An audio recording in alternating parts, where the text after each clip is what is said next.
Hello. So hello friends, welcome to GATE Academy. अभी जो हम लोगों ने सीरीज स्टार्ट किया था लक्ष्य रेलवे फ्लूइड मैकेनिक्स के लिए, उसी में हम क्या करेंगे, नेक्स्ट जो हमारा एपिसोड है उसको हम लोग देखने जा रहे हैं। ठीक है, देखिए ये एपिसोड नंबर 17 होगा। एपिसोड नंबर 17, आप इसको पार्ट 17 भी बोल सकते हैं। ये बहुत इंपॉर्टेंट रहेगा। इसमें हम जो भी पंप के क्वेश्चंस आते हैं, हाइड्रोलिक पंप के क्वेश्चन, उस सारी चीज़ों को हम क्या करेंगे, इसमें हम पढ़ेंगे। ठीक है, उन सारी चीज़ों को मैं एक वन बाय वन डिक्टेट करूंगा। उन सारी चीज़ों को क्या करोगे, आप इजीली आसानी से क्या कर सकते हैं, उसको कॉपी पे नोट डाउन कर सकते हैं और चीज़ों को बहुत आसानी से इसमें आप लोग देख सकते हैं। जैसे कि आप लोग जान रहे हैं ये चीज़ें 7900 CBT 1 के लिए जो हमारा प्राइस रखा गया 4999, CBT 1 एंड CBT 2 के लिए 777 रखा गया है। ठीक है, RRB जेई का पोस्ट ये कई बार मैंने बता चुका है। और इसको बस इतना एक और चीज़ ध्यान रखना कि एकदम अफोर्डेबल प्राइस में इसलिए रखा गया है ताकि आप इसको बहुत बेहतरीन तरीके से, आप कोई भी रेंज के, कोई भी आपका जो माइंड का लेवल हो, उससे आप क्या कर सकते हो, क्रैक कर सकते हो इस एग्ज़ाम को। क्योंकि इसको इसको इसको ये जो RRB जेई का जो गेट एकेडमी ने जो लॉन्च किया है, उसको इतना बेहतरीन तरीके से पिरोया गया है कि आप लोग बहुत बेहतरीन तरीके से ये सिलेबस को टाइम बॉन्डिंग के अकाउंट, टाइम बॉन्डिंग से पहले ही क्या कर सकते हो, आप ख़त्म कर सकते हो और अपने एग्ज़ाम में बेहतर कर सकते हो। ठीक है, दूसरा चीज़, इसमें ऐसा नहीं है कि आपको एक एक करके आपको सिलेबस प्रोवाइड किया जाएगा। इसमें सारे सब्जेक्ट आपको एक साथ दे दिया गया है। भैया आपका अगर थर्मल पढ़ने का मन है तो थर्मल पढ़िए, नॉन टेक्निकल का हिस्ट्री पढ़ने का मन है तो हिस्ट्री पढ़िए। ठीक है, और टेक्निकल का RAC पढ़ने का मन है, प्रोडक्शन पढ़ने का मन है, तो जो भी पढ़ने का मन है आप उसको क्या कर सकते हो, इजीली वे में पढ़ सकते हो। ठीक है, मतलब आपको ये खोजने का ज़रूरत नहीं है एट ए टाइम कि क्या खोजना है, क्या करना है। सीक्वेंस वाइज आपको वीडियोस प्रोवाइड किया गया है, उसमें हम क्या क्या कर सकते हो, चीज़ों को पढ़ सकते हो। अब देखिए, द मोस्ट इंपॉर्टेंट सीरीज, इस सीरीज का द मोस्ट इंपॉर्टेंट पार्ट, इसको मैं पहले से ही बोल देता हूं कि यहाँ से आपको 2 to 3 क्वेश्चन एग्जाम में देखने को मिलता है। ये मैं मिनिमम बोल रहा हूँ, ऐसा देखा गया है कि 4 to 5 to 8 ऐसा क्वेश्चन भी यहाँ से आता है। The topic name is hydraulic pump. इस टॉपिक का नाम है हाइड्रोलिक पंप। टॉपिक का क्या नाम है, हाइड्रोलिक पंप। अब ध्यान से सुनेंगे। ठीक है, सेंट्रीफ्यूगल पंप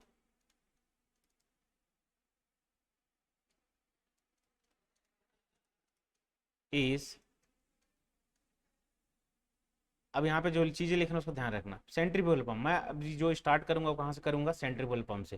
तो इसलिए मैं यहाँ पर सिर्फ सेंट्रीफ्यूगल पंप के बारे में लिख रहा हूँ। ठीक है, मैं वही चीज़ यहाँ पे डील करूंगा, फालतू की बातें नहीं होगी। यहाँ पर वही चीज़ डील होगा जहाँ से क्वेश्चन डायरेक्ट आपका उठ के आएगा। सेंट्रीफ्यूगल पंप इज, सबसे पहले इसको याद रखना, reverse of inward flow reaction turbine. Inward flow reaction turbine, समझ में आ गया। जो हम लोग टरबाइन में क्या करते थे, टरबाइन में जो एंट्री होती थी क्या होती थी,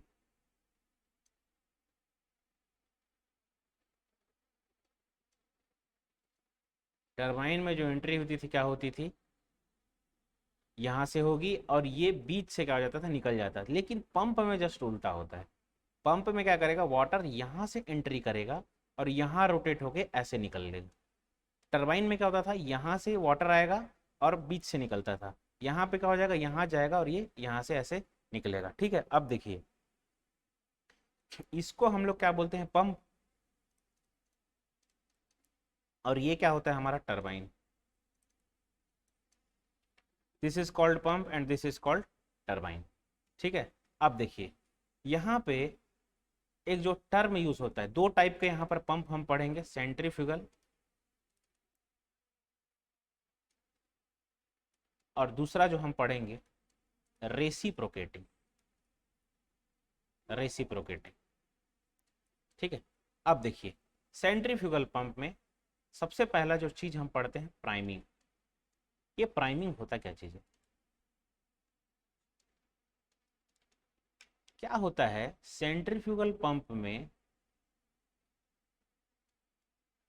देखो देखो, ये सेंट्रीफ्यूगल पंप क्या होता है, यहाँ पर एयर बबल आ जाता है, यहाँ पे एयर आ जाता है, एयर। तो जब एयर आ जाता है तो क्या हो जाता है, ये शक नहीं कर पाता, इसका जो सक्शन करने का कैपेसिटी होता है ना, वो कम हो जाता है। ठीक है, वाटर को सक्शन करने का कैपेसिटी क्या हो जाता है, पंप का कम हो जाता है। ओके,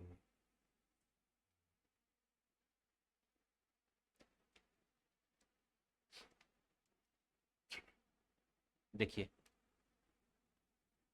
ये एयर आए, एयर बबल यहाँ से क्या हो जाता है, जैसे ही ये वाटर को शक करेगा यहाँ से, ये डिस्चार्ज से यहाँ पे आपको डिस्चार्ज करेगा वाटर को। ठीक है, ये सक्शन पाइप होगा। क्या होता है प्राइमिंग में, ये एयर आ जाता है, एयर। अब जब एयर आ गया तो क्या होगा,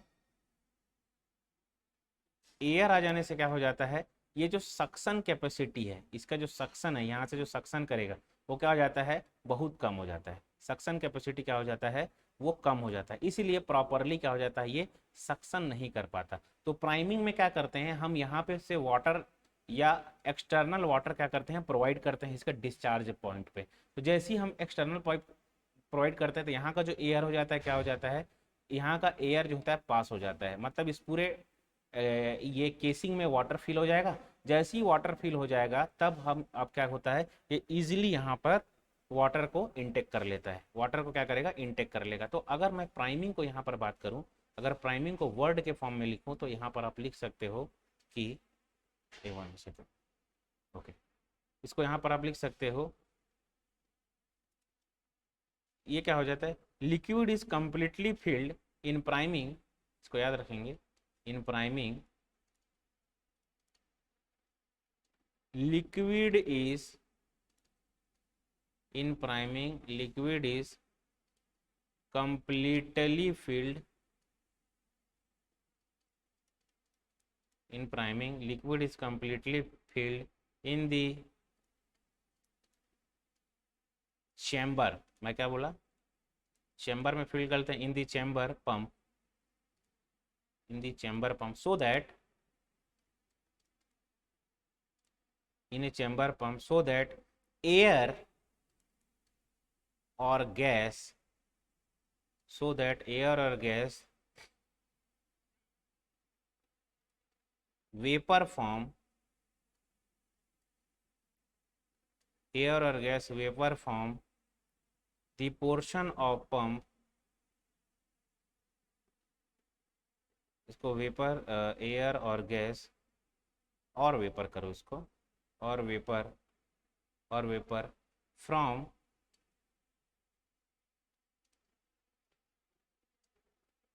from the portion of, from the portion of pump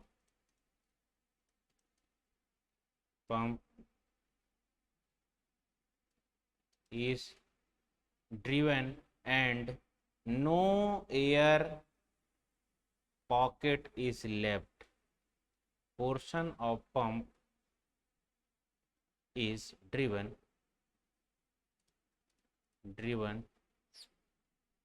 driven out and no air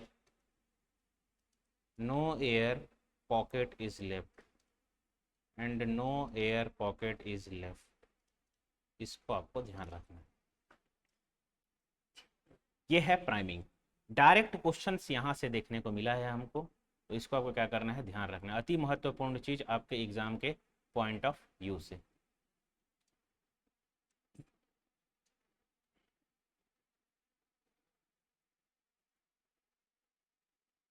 priming, in priming liquid is completely filled in the chamber, जैसे मैंने आपको बताया, but pump, chamber pump, so that air और gases vapour क्या हो जाता है, driven out हो जाता है, बाहर निकल जाता है, and no air pocket is left, तभी तो पंप क्या कर पाएगा, खींच पाएगा, तभी क्या कर पाएगा, पंप जो है वो एयर को खींच पाएगा। ठीक है, ये एक चीज यहाँ से क्वेश्चन आता है प्राइमिंग। जो दूसरा चीज बता रहा हूँ बहुत महत्वपूर्ण, इसको ध्यान रखेंगे। तो सेकंड चीज अब यहाँ से स्टार्ट होगा। देखिए, जो आपके डायरेक्ट एग्जाम में पूछा जाएगा उसको हम कर रहे हैं फिर से सेकंड चीज। अब देखिए, यहाँ पे हेड वर्सेस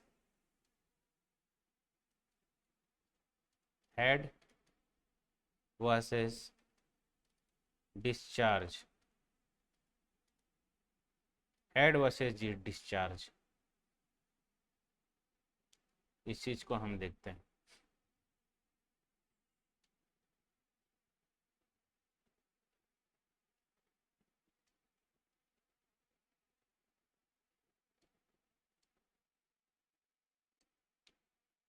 ठीक है, इसको आप ध्यान रखना। अब इसमें क्वेश्चन कैसे आता है, हेड डिस्चार्ज। अब देखो, इसमें तीन टाइप के पंप हम देखेंगे। सबसे पहला, मैं कलर चेंज कर करके बता रहा हूँ इसमें, ताकि आपको समझने में बहुत सुविधा होगा कि हम लोग कौन से टाइप के पंप को ले रहे हैं।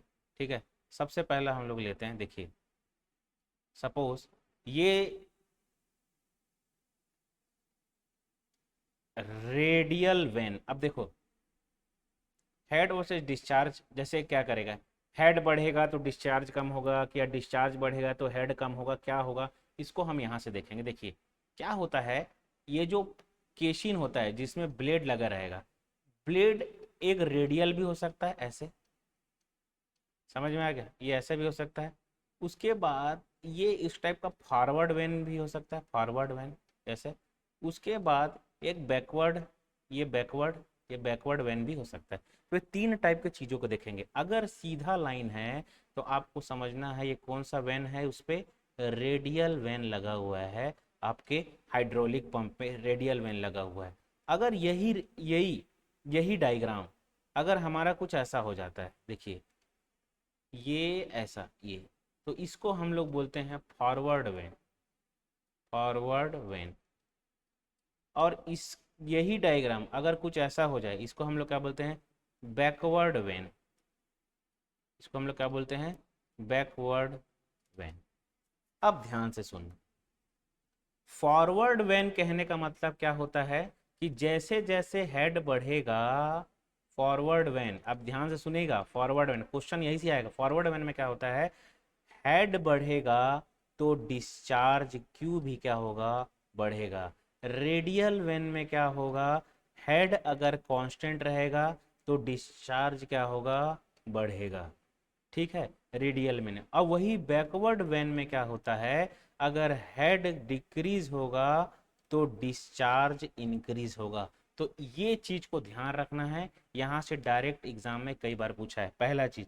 दूसरा चीज क्या पूछता है इसमें, इस चीज को ध्यान रखिए कि हेड जो है, ये जो हेड है, ठीक है, हेड और डिस्चार्ज के बीच में जो लाइन होगा, क्वेश्चन क्या पूछता है, हेड और डिस्चार्ज के बीच का लाइन बैकवर्ड वेन के लिए क्या होगा, लीनियर डाउनवर्ड, रेडियल कांस्टेंट, या फिर लीनियर अपवर्ड, या फिर एक्सपोनेंशियल अपवर्ड। तो इसको ध्यान रखना, अगर हेड और डिस्चार्ज के बीच का मसला है तो लीनियर होगा, लीनियर लाइन होगा, चाहे वो कोई भी टाइप का ब्लेड रहे, चाहे वो कोई भी टाइप का ब्लेड रहे, ये क्या होता है, लीनियर होगा। इसको ध्यान रखने का, फॉरवर्ड वेन, रेडियल वेन, और ये बैकवर्ड वेन। फॉरवर्ड वेन के लिए क्या हो जाएगा, हेड बढ़ेगा तो क्यू की वैल्यू भी बढ़ेगी, रेडियल वेन के लिए हेड कांस्टेंट रहेगा तो क्यू बढ़ेगा, बैकवर्ड वेन के लिए क्या हो जाएगा, हेड डिक्रीज होगा तो क्यू की वैल्यू क्या होगी, इंक्रीज होगी। इसको ध्यान रखेंगे, अति महत्वपूर्ण क्वेश्चन आपके एग्जाम के पॉइंट ऑफ व्यू से। Now the next one,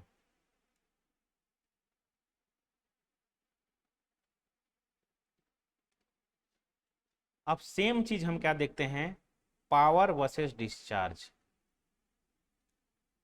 power versus discharge.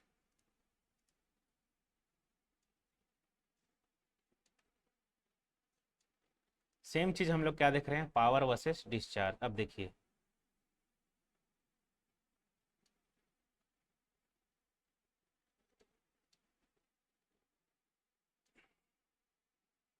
Power versus discharge. ठीक है, power P for power, Q for discharge. ठीक है, ये एक लाइन ऐसा जाएगा, उसके बाद एक लाइन ऐसा जाएगा, उसके बाद एक लाइन ऐसा जाएगा। देखो, यहाँ पे हम क्या देखे थे, हेड और डिस्चार्ज के बीच पे देखे थे, यहाँ पे हम क्या देखे थे, हेड और डिस्चार्ज के बीच हम क्या देखे थे, ग्राफ देखे थे। यहाँ पे हम क्या देखेंगे, पावर और डिस्चार्ज के बीच ग्राफ देखे, और ये जो ग्राफ है इसको हम लोग क्या बोलते हैं, backward backward curve, backward curve when, इसको हम लोग क्या बोलते हैं, बैकवर्ड कर्व वेन। इसको हम लोग क्या बोलते हैं, radial curved when, radial curved when. इसको हम लोग क्या बोलते हैं, forward forward curved when, forward curved when बोलेंगे। ठीक है, अब ध्यान सुनना, आपको क्वेश्चन कैसे आएगा कि पावर और डिस्चार्ज कॉलम पे बैकवर्ड कर्व जो होगा वो कैसे होगा, एक्सपोनेंशियल रेडियल, एक्सपोनेंशियल होगा, रेडियल होगा, या एक्सपोनेंशियल डाउनवर्ड होगा, एक्सपोनेंशियल अपवर्ड होगा, रेडियल डाउनवर्ड होगा, रेडियल अपवर्ड होगा। तो ये सारी चीजों को क्या है आपको इसमें देखने को मिलेगा। समझ में आ गया क्या, forward vane, radial vane, backward curved vane, ये वाले वैन में। तो इसको आपको क्या करना है, ध्यान रखना, अति महत्वपूर्ण क्वेश्चन आपके एग्जाम के पॉइंट ऑफ व्यू से, डायरेक्ट इसमें एग्जाम में ये क्वेश्चन आता है बाबू, इसको ध्यान रखना। ठीक है, बहुत इंपॉर्टेंट है ये जो मैं यहाँ पर बता रहा हूँ, दोनों चीज बहुत इंपॉर्टेंट है। ठीक है, तो इसको आपको क्या करना है, ध्यान रखना। अब देखिए इसमें क्या होता है,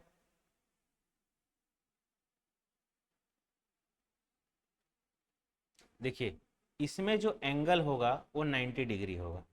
फॉरवर्ड वेन में क्या होता है, ग्रेटर देन 90 डिग्री, 90 डिग्री से क्या हो जाएगा, थीटा की वैल्यू क्या हो जाएगा, 90 डिग्री से ज़्यादा होगा, सॉरी 90 डिग्री से ज़्यादा। इसमें क्या हो जाएगा, 90 डिग्री से कम होगा थीटा की वैल्यू बैकवर्ड वेन में। तो ये भी एंगल को आपको क्या करना है, ध्यान रखना है। ठीक है, तो ये जो ग्राफ है पी और क्यू जो होता है वो किसके लिए, फॉरवर्ड के लिए।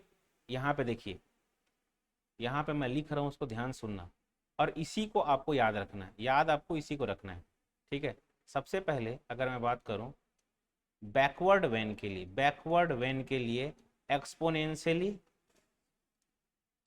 सीएलई क्या होता है, डाउनवर्ड होता है, एक्सपोनेंशियली डाउनवर्ड। और रेडियल वेन के लिए क्या रहता है, ये रेडियल वेन के लिए क्या रहेगा, ये लीनियर रहेगा। रेडियल वेन के लिए क्या रहेगा, ये लीनियर रहेगा। अब देखिए रेडियल वेन के लिए चाहे ग्राफ आपका पी क्यू ग्राफ हो, मतलब पावर और डिस्चार्ज के बीच ग्राफ हो, या फिर हेड और डिस्चार्ज के बीच ग्राफ हो, इसका जो ग्राफ होगा रेडियल वेन का वो लीनियर ही होगा। समझ में आ गया, बैकवर्ड वेन, ठीक है, बैकवर्ड वेन, रेडियल वेन, और ये क्या हो जाएगा, फॉरवर्ड वेन, ये क्या हो जाएगा, एक्सपोनेंशियली अपवर्ड, एक्सपोनेंशियली अपवर्ड होगा। ये क्या हो जाएगा, एक्सपोनेंशियली अपवर्ड होगा। तो इसको ध्यान रखना, अति महत्वपूर्ण क्वेश्चन आपके एग्जाम के पॉइंट ऑफ व्यू से ये बहुत महत्वपूर्ण है, और ये बराबर यहाँ से आपको एग्जामिनेशन में क्वेश्चन जो होता है यहाँ से देखने को मिलेगा, एक्सपोनेंशियली अपवर्ड, एक्सपोनेंशियली डाउनवर्ड। अब याद रखना ये जो भी चीज़ें मैं बताया किसके लिए, ये पी क्यू के लिए है, पावर और डिस्चार्ज के लिए। ठीक है, और ये हेड और डिस्चार्ज के लिए जो होता है वो अलग से मैंने यहाँ पे बता रखा है, इसको ध्यान रखेंगे ये। ठीक है, तो ये चीज़ें हो गया, ये बहुत इंपॉर्टेंट है बाबू, इसको ध्यान रखना, इसको 2-3 स्टार लगा दो, नया ट्रेंडिंग क्वेश्चन है, यहाँ से क्वेश्चन आ रहा है मतलब आ रहा है, और आपको करना है मतलब करना है। ठीक, यहाँ से चीज़ें हो गई, अब ध्यान सुनिएगा।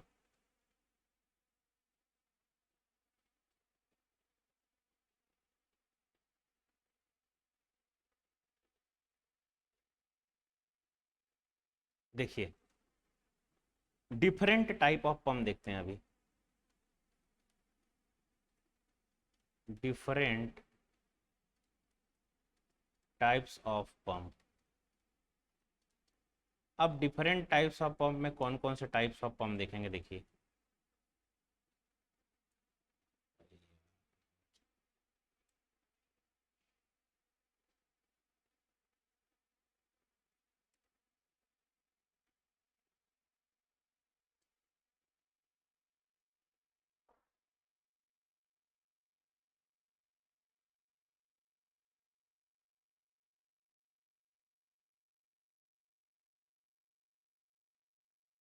Different types of the pump. ठीक है, सबसे पहला टाइप मैं देखता हूँ लो हेड पंप। किसी पंप को लो हेड कब बोलोगे आप? जब जब इसका रेंज ऑफ हेड, यहाँ पे लिख लीजिए range of head, range of जो हेड होगा वो कितना हो जाएगा? Up to 15 metre, up to 15 metre हो गया तो क्या हो जाता है? Low head pump. दूसरा दूसरा जो हो जाएगा उसको मतलब मीडियम हेड। दूसरा होगा क्या इसको क्या बोलते हैं हम लोग? Medium head, medium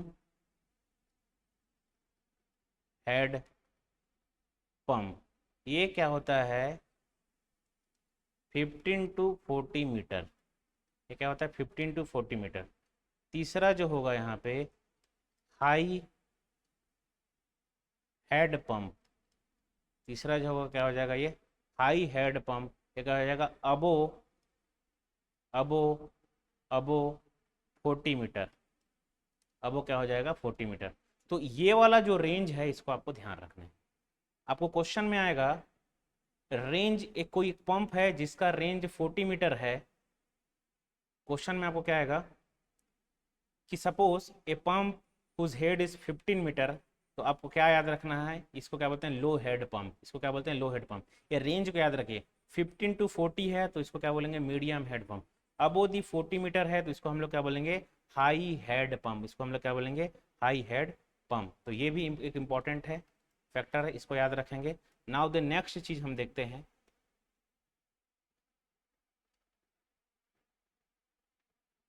next one देखेंगे। देखिए types of pump, types of pump based on specific speed. Specific types of pump based on specific speed. Types of pump based on the specific speed. सबसे पहला हम देखेंगे pump, ये कौन सा pump है।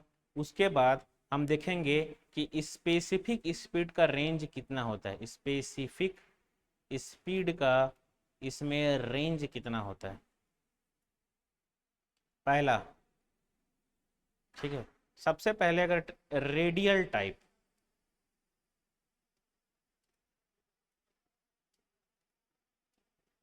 दूसरा टाइप का जो पंप होगा उसको हम लोग बोलते हैं मिक्स्ड टाइप।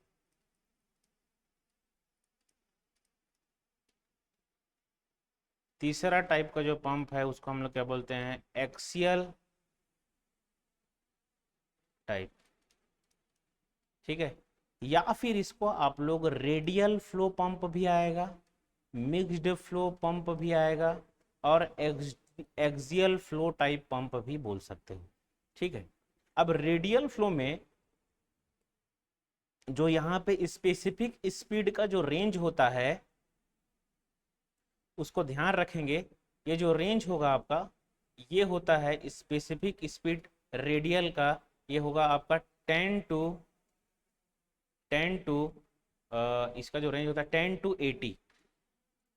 इसके लिए जो रेंज होगा वो होता है 80 to 160, और इसके लिए जो रेंज होगा 160 to 450। अब इसमें क्वेश्चन कैसे आता है, ध्यान से।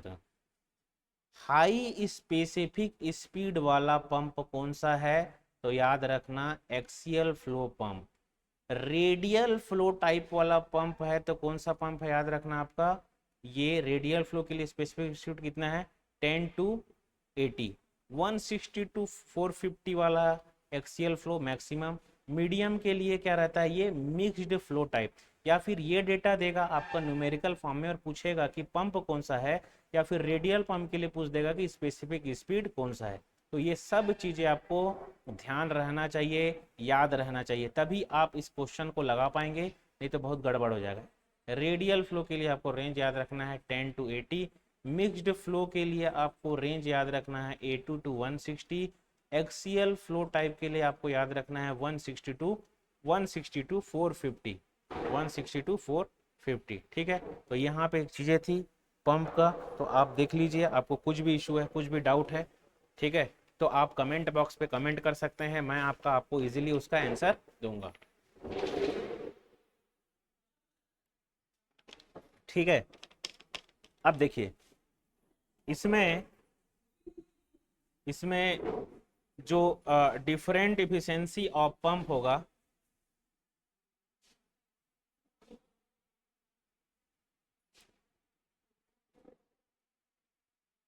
देखिए different efficiency of pump, different efficiency of pump,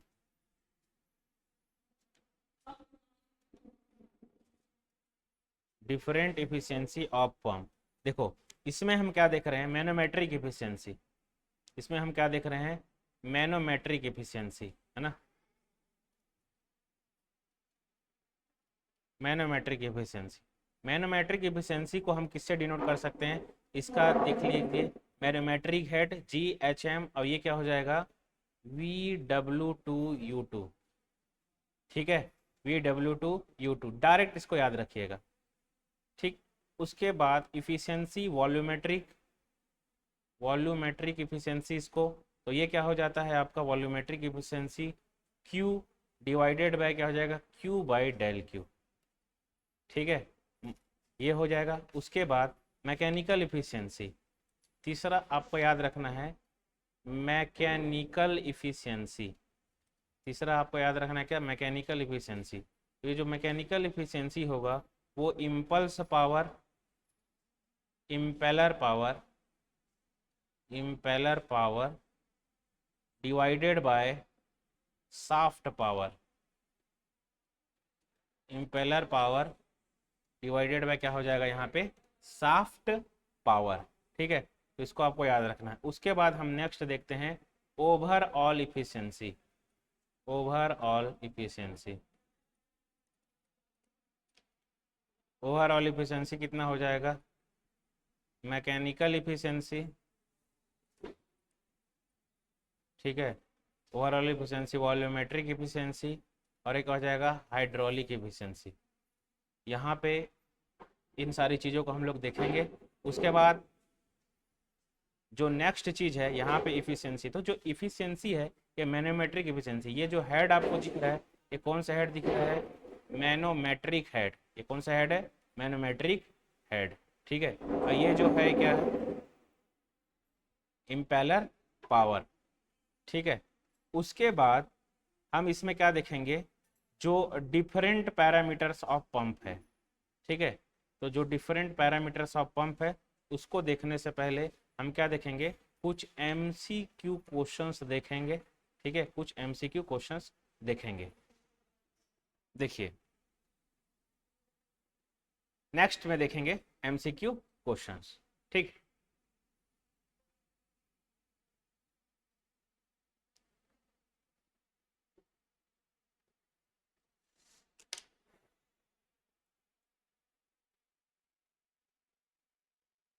The density of the fluid the placed in the liquid the metal piece will be। अब देखिए इस ये क्वेश्चन कहाँ से है, फ्लूइड मैकेनिक्स। अभी तक हम लोगों ने कहाँ कहाँ के क्वेश्चन देखे थे, अभी तक हम लोगों ने देखे थे थर्मो के क्वेश्चंस, उसके बाद हम लोग कहाँ के क्वेश्चन देखे थे, थर्मो, RAC, और हम लोगों ने कहाँ देखे थे, थर्मो, RAC, HMT और इंटरनल कंबशन इंजन। यहां से हमने क्वेश्चन देखा था और मैंने आपको बताया था किस टाइप के क्वेश्चन जो होते हैं, कैसे एग्जाम में क्वेश्चन पूछे जाते हैं, ठीक है। तो जिन लोगों ने सीरीज नहीं देखा है तो प्रीवियस सीरीज देखिए, आपको पूरा क्लियर हो जाएगा कि क्वेश्चन जो होता है किस टाइप से आपको एग्जाम में पूछेगा और कैसे पूछेगा। अब ये जो क्वेश्चन है ये फ्लूइड मैकेनिक्स का क्वेश्चन है, जैसे कि आप देख रहे हैं फ्लूइड मैकेनिक्स, फ्लूइड मैकेनिक्स का क्या है ये क्वेश्चन है। क्वेश्चन क्या बोलता है, ये metal piece having the density exactly equal to the density of the fluid is placed in the liquid the metal piece will be। कहने का मतलब कुछ नहीं है, एक मेटल, एक क्या है, एक फ्लूइड ले लेते हैं कंटेनर में, हमने क्या किया, एक कंटेनर में एक फ्लूइड लिया। अब ये जब कंटेनर में मैंने फ्लूइड लिया तो ये जो फ्लूइड है इस पे मैं कोई मेटल को क्या करता हूँ, इमर्ज कराता हूँ।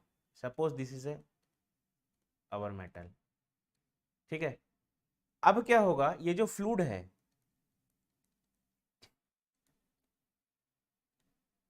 तो क्वेश्चन बोलता है कि डेंसिटी ऑफ फ्लूइड, ये जो फ्लूइड की जो डेंसिटी होगी equal to the density of क्या, मोटल मेटल,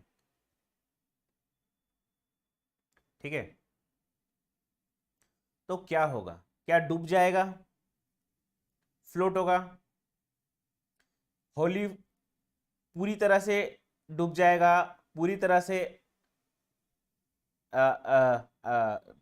तैरेगा, क्या होगा। इस टाइप के क्वेश्चन जो होता है एग्जाम में बराबर पूछा जाता है। तो a metal piece having the density exactly equal to the density of the fluid, जब ये दोनों का डेंसिटी एग्जैक्टली इक्वल हो जाए, तब होता ये है कि जो फ्लूइड होगा वो क्या हो जाएगा, विल बी हॉली इमर्ज्ड, ठीक है। अब देखिए यहां पे क्या है, देखिए फ्लूइड की डेंसिटी, फ्लूइड की जो डेंसिटी होगी,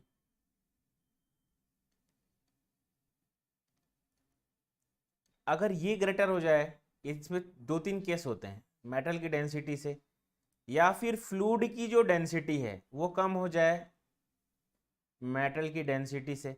अगर फ्लूइड की डेंसिटी ज़्यादा है मेटल की डेंसिटी से, तो क्या हो जाएगा, ये फ्लोट होगा, ऊपर में तैरेगा, ऊपर में क्या होगा, तैरेगा। ये इस कंडीशन में क्या होगा, सिंक हो जाएगा। समझ में आ गया।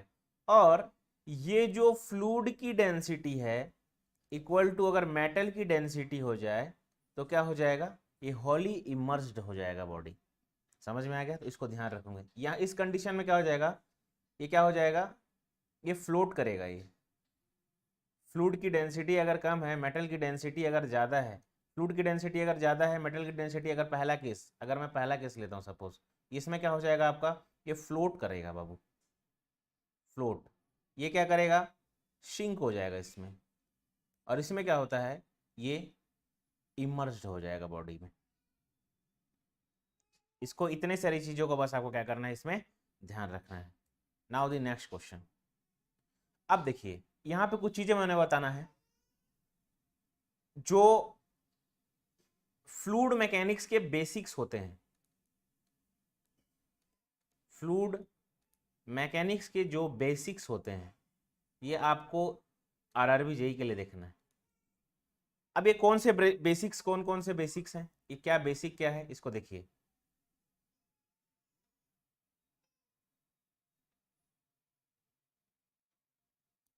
पहला, इसमें बेसिक्स में क्या क्या देखते हैं हम लोग। First, types of fluid. मैंने अभी आपको, मैं क्या बता रहा हूं कि आरआरबी जेई में जो जिस टाइप के क्वेश्चंस एग्जाम में आपको आने वाले हैं,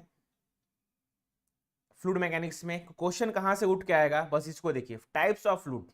अब टाइप्स ऑफ फ्लूइड में हम लोग देखे थे दो टाइप के fluid, Newtonian and non Newtonian. Newtonian and non Newtonian, यही देखे थे क्या। Newtonian and non Newtonian. अब नॉन न्यूटोनियन में भी बहुत सारे टाइप्स ऑफ फ्लूइड देखे थे हम लोग। डाइलाटेंट, सूडोप्लास्टिक,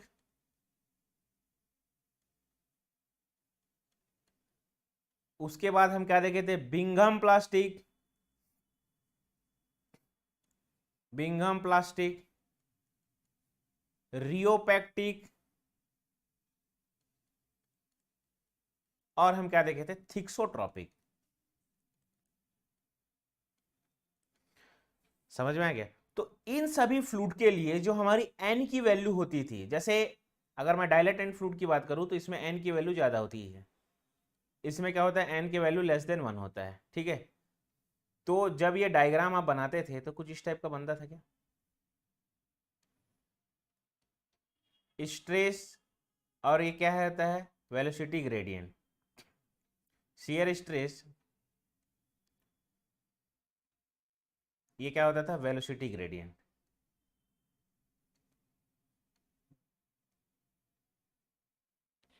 ठीक है। तो यहाँ पे कुछ ये इस टाइप का फ्लूइड बनता था, ये कुछ इस टाइप का बनेगा। तो ये क्या होता था हमारा न्यूटोनियन, ये क्या होता था हमारा डाइलाटेंट, ये क्या होता था सूडोप्लास्टिक। उसके बाद जब आगे बढ़ोगे तो ये क्या होता था हमारा बिंघम प्लास्टिक, ये थिक्सोट्रॉपिक, ये रियोपेक्टिक।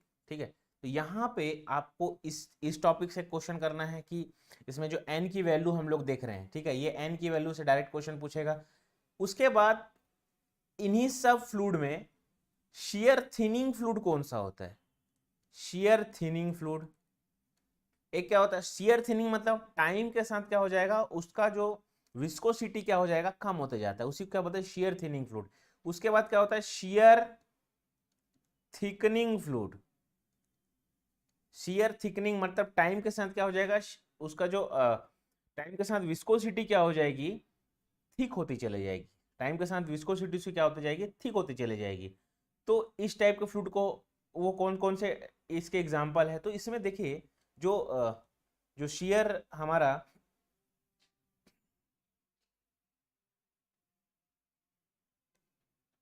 शेयर थिनिंग में क्या होता है हमारा, शेयर थिनिंग फ्लूइड की अगर मैं बात करूं तो ये होता है हमारा क्या, सूडोप्लास्टिक फ्लूइड। ये टाइम के साथ क्या क्या होता है, टाइम के साथ थिन होता चला जाता है। शेयर थिकिंग फ्लूइड, डाइलाटेंट फ्लूइड जो होता है क्या होता है, ये हमारा टाइम के साथ क्या हो जाता है, जैसे बटर मिल्क ये सब क्या है हमारा शेयर थिनिंग फ्लूइड है। समझ में आ गया क्या, शेयर थिकिंग फ्लूइड पेंट जैसे हो गया हमारा पेंट, वो क्या होता है हमारा सूडोप्लास्टिक फ्लूइड। तो इसको आपको ध्यान रखना है, ये बहुत महत्वपूर्ण है। उसके बाद weight density,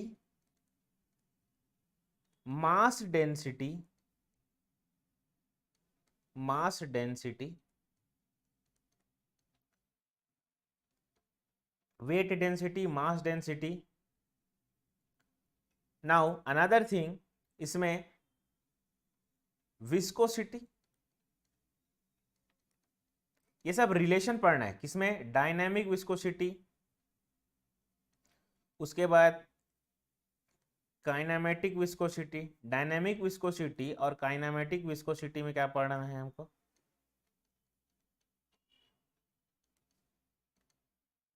viscosity, dynamic viscosity और काइनेमेटिक विस्कोसिटी का रिलेशन, ये क्या रिलेट करता है, कैसे रिलेशन होगा इसमें, समझ में आ गया।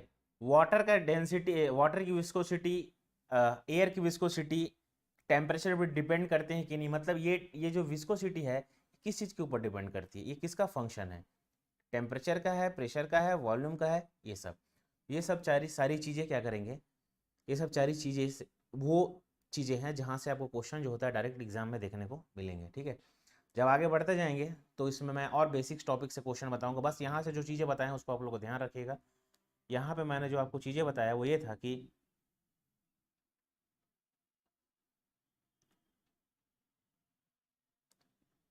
यहाँ पे देखिए टाइप्स ऑफ फ्लूइड, ये बराबर आपके एग्जाम में क्वेश्चन पूछेगा। वेट डेंसिटी, मास डेंसिटी, यहाँ पे आप पजल्ड होंगे इसलिए मैंने आपको यहाँ पर बताया। विस्कोसिटी, डायनेमिक विस्कोसिटी, इसका यूनिट क्या होता है, समझ में आ गया, यूनिट पॉइस मीटर स्क्वायर पर सेकंड किसका यूनिट होता है, पॉइस कौन सी विस्कोसिटी का यूनिट होता है, डायनेमिक विस्कोसिटी का यूनिट क्या होता है, समझ में आ गया। ये सब क्या करना है इसमें आपको देखने को मिलेगा। काइनेमेटिक विस्कोसिटी डायनेमिक विस्कोसिटी से कैसे रिलेट करता है, ये सारी चीज़ें क्या करोगे आप इसमें देखोगे। ठीक है, अब देखिए यहाँ पे टाइप्स ऑफ फ्लूइड में Newtonian and non Newtonian, Newtonian non Newtonian, यहाँ पे आपको चीज़ें पता होना चाहिए। डाइलाटेंट फ्लूइड, ये मैंने बताया था क्या, एन की वैल्यू, ये एन की वैल्यू डायरेक्ट बराबर आपको क्या पूछेगा पूछेगा। ठीक है, तो यहाँ से आपको क्वेश्चन जो होता है एग्जाम में देखने को मिलेंगे। ठीक है, अब देखिए ये जो मैंने आपको बताया यहाँ पे शेयर स्ट्रेस और इसका जो रिलेशन होता है, shear stress directly proportional to velocity gradient बोलते हैं। यहाँ से आप प्रोपोर्शनलिटी का साइन हटाएंगे तो यहाँ पर क्या लगाएंगे हम लोग, डायनेमिक विस्कोसिटी, ये क्या होता है D U by D Y. ठीक है, D U by D Y, ये आपको क्या करना है। ठीक है, D U by D Y, ये बस यहाँ से आपको इतनी सारी चीज़ें ही क्या करना है एग्जाम में देखना है। ठीक है, now the next question, when a body floating in a liquid is given A small angular displacement, very important question, ठीक है, इसको ध्यान से सुनिएगा। व्हेन ए बॉडी, अगर कोई बॉडी है फ्लोट कर रहा है, तैर रहा है, ठीक है, अब यहाँ पे मैंने एक बॉडी बना रहा हूँ, सपोज ये कोई बॉडी है, सपोज क्या है, ये कोई बॉडी है, ये फ्लोट हो रहा है, बॉडीज क्या है, फ्लोटिंग, बॉडी क्या हो रहा है, फ्लोट हो रहा है। स्मॉल एंगुलर डिस्प्लेसमेंट, सपोज ये बॉडी है, इसका मैं एक्सिस बना लेता हूँ, यहाँ पे क्या करोगे आप, स्मॉल एंगुलर डिस्प्लेसमेंट प्रोवाइड करोगे, मतलब क्या करोगे, ऐसे टिल्ट करते हैं हम लोग, बॉडी क्या करेंगे, टिल्ट करेंगे। Small angular displacement, it stand oscillating about a point known us, ठीक है। देखिए सपोज कंसिडर करो कि सपोज ये मेरा मार्कर है, इसको ध्यान सुनिएगा, ये हाफ क्या है, सपोज ये कोई ऑब्जेक्ट है, यहाँ हाफ क्या है, ये वाटर से क्या है, वाटर में फ्लोट कर रहा है। अगर जैसे ही क्या करूंगा, इसको मैं क्या करूंगा, एंगुलर डिस्प्लेसमेंट प्रोवाइड करूंगा, ये अपने जगह में क्या करेगा, ऐसे ऐसे करके ऑसिलेट करेगा।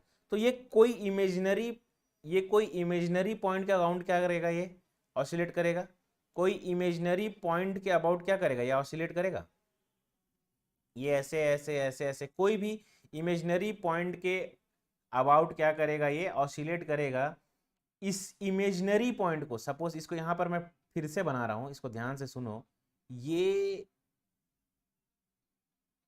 क्या है,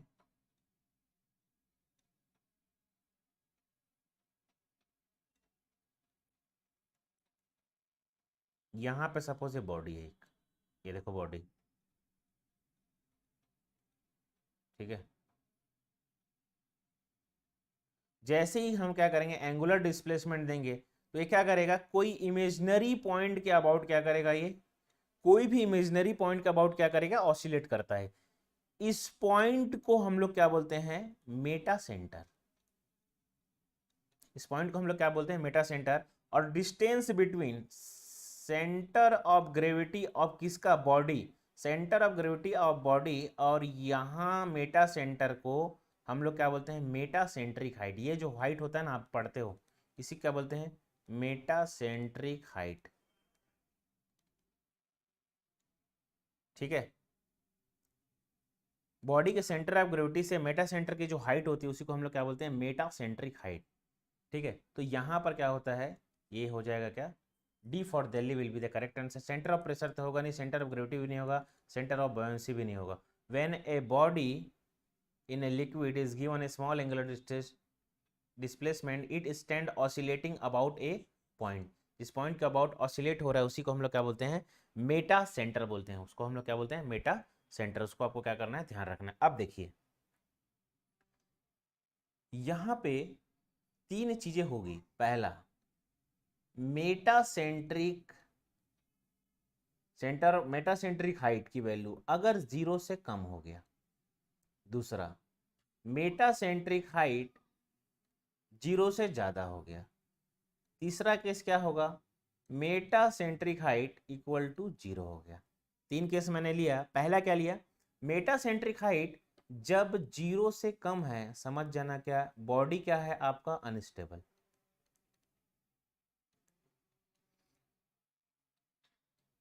मेटासेंट्रिक हाइट की वैल्यू 0 से ज्यादा है, मतलब बॉडी क्या रहेगी आपका, स्टेबल।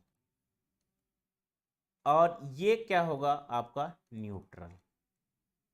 ये डायरेक्ट आपको एग्जाम में क्वेश्चन यहां से उठ के पूछेगा, ठीक है।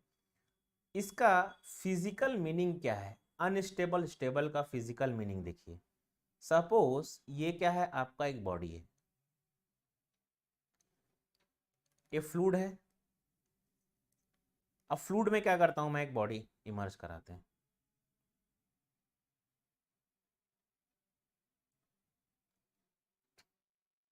फ्लूइड में क्या कराते हैं, एक बॉडी हम इमर्ज कराते हैं, देखो एक बॉडी, ये ले। अब ये बॉडी पे क्या करूंगा मैं, एक एंगुलर डिस्प्लेसमेंट प्रोवाइड करूंगा, ठीक है।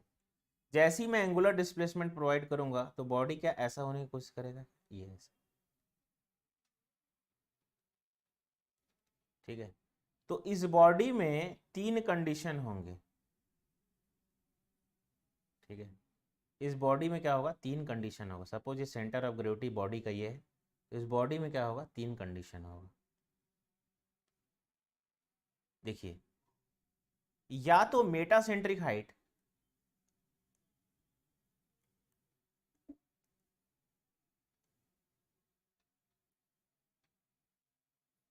या तो इसमें मेटासेंट्रिक हाइट जो होगा, ये सेंटर ऑफ ग्रेविटी है, यहां होगा, ये पहला केस। दूसरा केस क्या होगा, सेंटर ऑफ ग्रेविटी से नीचे है, मतलब ये दूसरा केस। या फिर सेंटर ऑफ ग्रेविटी पे ही होगा तो क्या हो जाएगा, तीसरा केस। यहां पर जैसे मैंने आपको बताया, अनस्टेबल कंडीशन में क्या हो जाएगा, मेटासेंट्रिक हाइट जो होता है सेंटर ऑफ ग्रेविटी से नीचे रहेगा। स्टेबल कंडीशन में मेटासेंट्रिक हाइट क्या रहेगा, सेंटर, डायरेक्ट क्वेश्चन आएगा, अनस्टेबल कंडीशन में मेटासेंट्रिक हाइट का पोजीशन क्या होगा, तो क्या हो जाएगा, मेटासेंट्रिक हाइट का जो मेटासेंट्रिक हाइट का जो पोजीशन होगा वो क्या हो जाएगा, सेंटर ऑफ ग्रेविटी से क्या होगा, स्टेबल कंडीशन में ऊपर होगा, अनस्टेबल कंडीशन में सेंटर ऑफ ग्रेविटी से नीचे होगा, और न्यूट्रल कंडीशन में क्या हो जाएगा, ये सेंट्रल ऑफ ग्रेविटी पे ही होगा, ठीक है। अब देखिए, जैसे इस अनस्टेबल कंडीशन में क्या करेगा, ऑक्यूपाई न्यू पोजीशन, ऑक्यूपाई क्या कर लेता है, new position, occupy new position. जैसी क्या करोगे, आप टिल्ट करोगे बॉडी को, अनस्टेबल कंडीशन में क्या करेगा, बॉडी क्या करेगा, वो डिफरेंट अपना पोजीशन क्या करेगा, चेंज कर लेगा। स्टेबल कंडीशन में क्या करेगा, वो जैसे ही आप उसको एंगुलर डिस्प्लेसमेंट प्रोवाइड करोगे, वो क्या करेगा, न्यू पोजीशन ऑक्यूपाई नहीं करेगा। उसका पोजीशन क्या रहेगा, अगर न्यू पोजीशन में जाएगा और फिर से क्या हो जाएगा, घूम के वहीं पे आ जाएगा, सेम पोजीशन पे ही रहेगा, वो सेम पोजीशन पे ही रहेगा। समझ में आएगा। न्यूट्रल कंडीशन में क्या करेगा, जैसे ही आप क्या करोगे उसको न्यूट्रल, जैसे ही आप क्या करोगे उसको एंगुलर डिस्प्लेसमेंट प्रोवाइड करोगे तो क्या हो जाएगा, एक, जैसे इसमें क्या करें, न्यू पोजीशन, जैसे ही आप एंगुलर डिस्प्लेसमेंट को प्रोवाइड करोगे तो जितना उसको एंगुलर डिस्प्लेसमेंट प्रोवाइड करोगे वहीं जाकर वो क्या करेगा, रुक जाएगा वहीं, ना तो वो वहां से घूमेगा, ना तो वो रिवर्स लेगा, ना ही वो क्या करेगा, फॉरवर्ड लेगा। उसको हम क्या बोलते हैं, न्यूट्रल कंडीशन। तो इसको क्या करेंगे आप लोग, ध्यान रखेंगे, ठीक है। यहाँ पर मैंने 3 चीजें बताया। अनस्टेबल कंडीशन में क्या करेगा, वो एकदम न्यू पोजीशन ले लेगा, अनस्टेबल कंडीशन में न्यू पोजीशन, इसी यही एक कंडीशन होता है जिसमें आपका बॉडी क्या होता है, सिंक हो जाता है, डूब जाता है, ये भी एक कंडीशन है। समझ में आएगा, बॉडी क्या हो जाएगा, सिंक हो जाएगा, क्योंकि मेटासेंट्रिक हाइट कहाँ है, नीचे। स्टेबल कंडीशन और न्यूट्रल कंडीशन। अब यहाँ पे जो स्टेबिलिटी का कॉन्सेप्ट है, एक वॉरशिप होता है, एक पैसेंजर शिप होता है, ध्यान से सुनेगा, वॉरशिप और एक पैसेंजर शिप, ठीक है। देखिए, जो आपका जो शिप होता है उसमें मेटासेंट्रिक हाइट का यूज होता है, ठीक है। जो ऑसिलेशन का टाइम होता है, अगर मेटासेंट्रिक हाइट इनडायरेक्टली, सॉरी, जो ऑसिलेशन टाइम जो होता है मेटासेंट्रिक हाइट का क्या होता है, इनवर्सली प्रोपोर्शनल रहता है। मतलब अगर मेटासेंट्रिक हाइट को बढ़ाओगे तो ये ऑसिलेशन क्या होगा, कम होगा। ऑसिलेशन मतलब ये ऐसे ऐसे जो होता है आपका, ये ऐसे ऐसे, ये जो ऐसे ऐसे होता है आपका, ठीक है। तो अगर मेटासेंट्रिक हाइट हमारा क्या हुआ, डिक्रीज होगा, मेटासेंट्रिक हाइट इंक्रीज होगा तो ये टी की वैल्यू क्या हो जाएगी, डिक्रीज हो जाएगी, डिक्रीज हो जाएगा। मेटासेंट्रिक हाइट क्या हो जाएगा, अगर कम होगा तो ये टी की वैल्यू क्या हो जाएगी, इंक्रीज हो जाएगी। यहाँ पे हम लोगों ने इतनी सारी चीजों को अभी यहाँ पे देखा। तो वॉरशिप में क्या होता है, मेटासेंट्रिक हाइट, क्योंकि वॉरशिप में हमको पैसेंजर शिप मतलब इसमें हमको स्टेबिलिटी चाहिए, स्टेबिलिटी चाहिए, हाई स्टेबिलिटी चाहिए। इसमें हम लोग वॉरशिप में क्या रहेगा, लो स्टेबिलिटी। तो मेटासेंट्रिक हाइट की वैल्यू वॉरशिप में क्या होता है, ज़्यादा होगी कम होगा। मेटासेंट्रिक हाइट अगर इसकी वैल्यू यहाँ पर वॉरशिप में कम रहता है, मेटासेंट्रिक हाइट यहाँ पर बढ़ाएंगे तो स्टेबिलिटी क्या बढ़े, मेटासेंट्रिक हाइट की वैल्यू इसको बढ़ाएंगे तो टाइम की वैल्यू कम होगी ना, सॉरी, जो ऑसिलेट होगा उसकी वैल्यू कम होगी, तो वो क्या हो जाएगा आपका, ये कम होगा। ठीक है, तो पैसेंजर शिप में मेटासेंट्रिक हाइट हमेशा बड़ा होगा और वॉर शिप में हमेशा मेटासेंट्रिक हाइट क्या होगा, कम होगा। तो इसको आपको क्या करना है, ध्यान रखना है। ठीक है, क्यों? क्योंकि मेटासेंट्रिक हाइट को आप बढ़ाओगे तो टाइम ऑफ ऑसिलेशन, मतलब समझ में आ गया, वो जो ऑसिलेट होगा ना आपका शिप जो होगा ओशियन में या फिर रिवर में, वो क्या हो जाएगा, कम होगा। और जब कम रखोगे मेटासेंट्रिक हाइट तो क्या हो जाएगा, वो ऑसिलेशन बढ़ेगा। तो ये मैंने आपको यहाँ पे 2 कंडीशन बताया, इसको ध्यान रखना। ये तीनों कंडीशन, इसको जो मैंने यहाँ पर बताया उसको भी क्या करना है, आपको ध्यान रखना है। ठीक है, तीनों कंडीशन को भी क्या करना है यहाँ पे आपको ध्यान रखना है। Now the next one, a body floating in liquid is said to be neutral equilibrium. Same question आ गया, neutral equilibrium if its meta centre. Neutral कब होगा, तीनों कंडीशन मैंने बताया ना यहाँ पे। देखिए न्यूट्रल कंडीशन कब होगा, जब मेटा सेंटर क्या होगा, सेंटर ऑफ ग्रेविटी पे होगा, तब कंडीशन क्या हो जाएगा, न्यूट्रल कंडीशन होगा। मेटा सेंटर जब न्यूट्रल, मेटा सेंटर जब क्या हो जाएगा, सेंटर ऑफ ग्रेविटी पे होगा, तब न्यूट्रल कंडीशन होगा। ठीक है, देखिए neutral equilibrium if its meta centre coincide with its centre of gravity, lies above it's centre of gravity, lies below the center of gravity, lies below the center of buoyancy and the center of gravity। ये तो होगा नहीं, 3 ही condition दिखता है। मैंने आपको बताया था क्या, ये इस डायग्राम को ध्यान रखना। ये जैसे ही इसको हम टिल्ट करेंगे तो ऐसा होगा, उसके बाद जब हम टिल्ट करेंगे तो ऐसा होगा, तो उसके बाद क्या देखते हैं, ये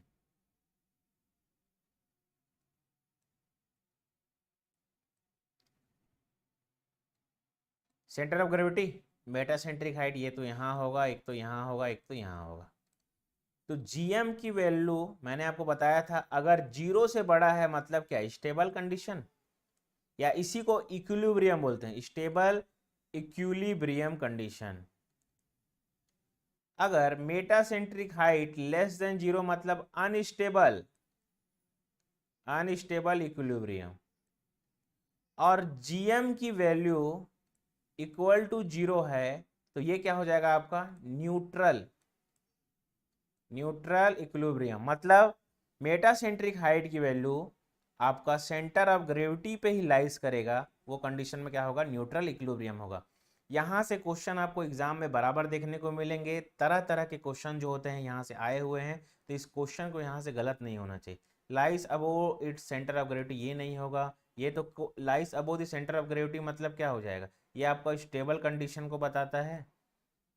स्टेबल इक्विलिब्रियम को lies below its centre of gravity मतलब unstable condition, unstable condition coincide with its centre of gravity, यही एक कंडीशन है जो हमको क्या बताता है कि न्यूट्रल कंडीशन को बताएगा। किसको बताएगा, न्यूट्रल कंडीशन को बताता है। तो ये क्या हो जाएगा, सही हो जाएगा। ए for apple will be the correct answer, A for apple will be the correct answer. Now the next question, ठीक है, now the next question, when a body, यहाँ पे क्या हो जाएगा, ए for apple will be the correct answer. ठीक है, okay, यहाँ पे when a body immersed in A fluid, when a body immersed in A fluid the buoyant force experience by it's proportional to. देखिए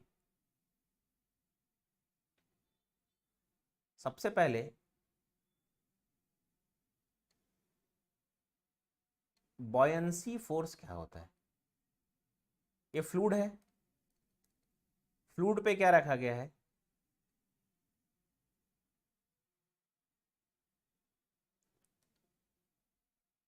हम क्या करते हैं फ्लूइड पे, एक ये बॉडी, ठीक है, ये कोई बॉडी है, तो बॉडी जैसी क्या करते हैं, आर्किमिडीज का प्रिंसिपल क्या होता है, जब आप फ्लूइड पे, जब ये फ्लूइड पे कोई बॉडी इमर्ज करते हैं तो बॉडी पे एक क्या करता है, अपवर्ड थ्रस्ट लगता है। बॉडी पे जो ये अपवर्ड थ्रस्ट लगता है, अपवर्ड थ्रस्ट लगता है, जिसकी वैल्यू जो होती है, जिसका वैल्यू जो होता है ये बॉडी के कारण जो वाटर डिस्प्लेस्ड होता है, तो volume of water displaced by body, volume of water displaced by the body, उसी की क्या होती है, उतना ही इंटेंसिटी का क्या होता है, ये फोर्स होता है। इस फोर्स की जो इंटेंसिटी होती है यही होती है, मतलब volume of water displaced by the body, यही आर्किमिडीज का प्रिंसिपल करता है। अब देखिए इसी फोर्स को हम क्या बोलते हैं, अपवर्ड फोर्स, और इसी फोर्स को हम क्या बोलते हैं, बॉयंसी फोर्स। इसी अपवर्ड फोर्स को क्या बोलते हैं, बॉयंसी फोर्स, जिसका मैग्नीट्यूड जो होता है volume of water displace by the body. Direct question आएगा ये, ठीक है, पहला चीज। दूसरा चीज, सेम कंडीशन अब मैं ले रहा हूं, सपोज ये बॉडी है, अब बॉडी अगर है तो यहां पे बॉयंसी फोर्स के भी तीन कंडीशन होगी, स्टेबल, न्यूट्रल और न्यूट्रल और क्या होगा, अनस्टेबल। देखिए सपोज ये बॉडी को क्या करते हैं हम लोग, एक एंगुलर डिस्प्लेसमेंट प्रोवाइड करते हैं, तो ये बॉडी कुछ ऐसा हो जाएगा, बॉडी इमर्ज है ना, पानी में डूबा हुआ है, इसको कंसीडर करेंगे, ये हो जाएगा ये, ठीक है। अब देखिए यहां पे इसमें तीन कंडीशन होगा, इसमें तीन कंडीशन होंगे, यहां पे एक तो बॉयंसी फोर्स यहां पे हो सकता है, एक बॉयंसी फोर्स या तो यहां पे होगा, एक बॉयंसी फोर्स क्या होगा, एक तो यहां पे होगा, 1 2 3, ठीक है। ये सेंटर ऑफ ग्रेविटी था आपका। अगर सेंटर ऑफ ग्रेविटी से ऊपर, सेंटर ऑफ ग्रेविटी के अबो अगर बॉयंसी फोर्स एक्ट कर रहा है तो इसको हम लोग क्या बोलते हैं, स्टेबल कंडीशन। अगर सेंटर ऑफ ग्रेविटी पे ही क्या करता है, हमारा बॉयंसी फोर्स एक्ट कर रहा है, उसको हम लोग क्या बोलते हैं, न्यूट्रल कंडीशन। उसको हम लोग क्या बोलते हैं, न्यूट्रल कंडीशन। और सेंटर ऑफ ग्रेविटी के बिलो अगर बॉयंसी फोर्स एक्ट कर रहा है, उसको हम लोग क्या बोलते हैं, अनस्टेबल कंडीशन। Unstable condition. ये तीनों कंडीशन को आप ध्यान रखेंगे, यहां से क्वेश्चन डायरेक्ट उठ के आपका एग्जाम में आएगा, ठीक है। तो सेंटर ऑफ ग्रेविटी से ऊपर रहेगा तो stable equilibrium, centre of gravity पे ही रहेगा तो क्या, न्यूट्रल इक्विलिब्रियम, और सेंटर ऑफ ग्रेविटी के नीचे रहेगा तो क्या बोलते हैं, अनस्टेबल कंडीशन। ये कंडीशन है, neutral condition, unstable condition, stable condition, ठीक है। तो ये आपको ध्यान रखना है। ये है बायंसी फोर्स। बायंसी फोर्स की जो वैल्यू होगी क्या होगी, रो जी इंटू वी। ये जो ये क्या है, ये volume of rho ji V, volume of water displaced by volume of body. अब यहाँ पे डेंसिटी किसका होगा, ये तो डेंसिटी जो फ्लूइड होगा उसी का होगा, जिस फ्लूइड में आप डुबा रहे हो। वॉल्यूम किसका होगा, जिस फ्लूइड, जितना फ्लूइड आप क्या कर रहे हो, इमर्ज्ड कर रहे हो वहां से, जितने फ्लूइड में जितने साइज का आपका बॉडी है, जितना फ्लूइड बॉडी रिमूव कर रहा है, उसका ये क्या है, ये वॉल्यूम है। ये क्या है आपका, डेंसिटी। तो इसको आपको क्या करना है, ध्यान रखना है। मतलब rho ji v fluid equal to rho ji v body, और यही किसके होता है, आपका बॉयंसी फोर्स के इक्वल होता है। ये क्या होता है, आपके बॉयंसी फोर्स के इक्वल होता है। तो इसको आपको ध्यान रखेंगे, वेरी इंपॉर्टेंट क्वेश्चन आपके एग्जाम के पॉइंट ऑफ व्यू से, ठीक है। When a body immersed in a fluid, the buoyant force experienced by its proportional to, अब बताइए, volume of the body, volume of the fluid displaced, weight. देखो कैसे confusing, volume of the body गलत, volume of the fluid displaced मैंने यही बताया था क्या, weight of the body of the fluid, ये तो नहीं होगा, velocity of immersed, velocity of immersion, ये भी नहीं होगा, ठीक है। तो ये इस टाइप के क्वेश्चन आपके एग्जाम में बराबर देखने को मिलेंगे। ये तरह तरह के क्वेश्चंस एग्जाम में आए हुए हैं अभी तक, जैसे अभी तक मैंने जितने क्वेश्चन आपको कराया, वेरी इंपॉर्टेंट क्वेश्चन, वहां से तो आएंगे ही आएंगे, श्योर है। A floating body with remain in stable equilibrium so long.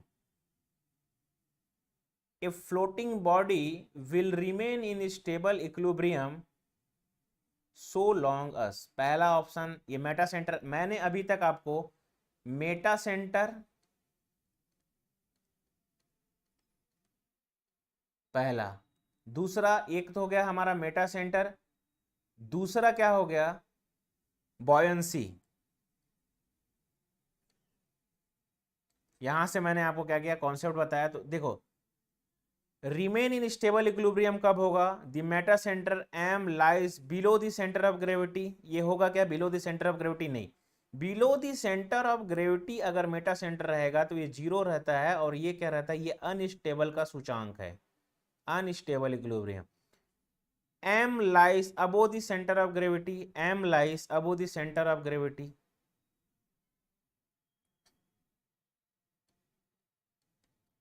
यही है। ये कौन सा कंडीशन है, स्टेबल कंडीशन है क्या। उसके बाद Meta centre at centre of gravity, ये क्या है आपका न्यूट्रल कंडीशन है क्या, ये है आपका क्या है न्यूट्रल कंडीशन। तो यहां पर हम क्या देखते हैं, the Meta centre M lies above the centre of gravity, B for Bombay will be, क्या हो जाएगा हमारा करेक्ट आंसर होगा। तो floating, a floating body will remain in stable equilibrium so long as the meta center m lies above the center of gravity। ध्यान रखेंगे इस type का क्वेश्चन आपको एग्जाम में बराबर पूछता है, ठीक है। ओके क्वेश्चन हो गया था। Now the next question, the centre of buoyancy is,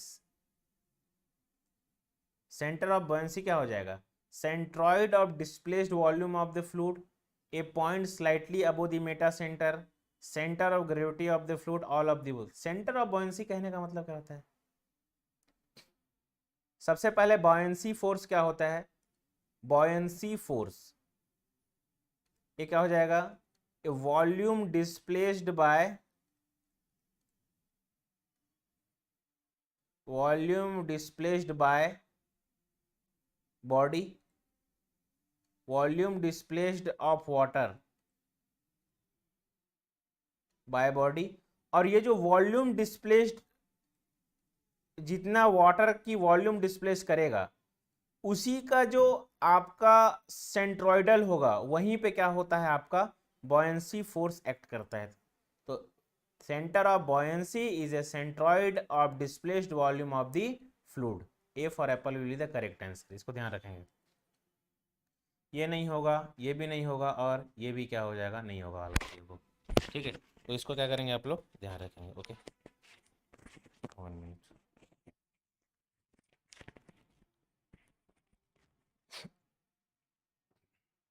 तो यहाँ पे A for apple will be the correct answer.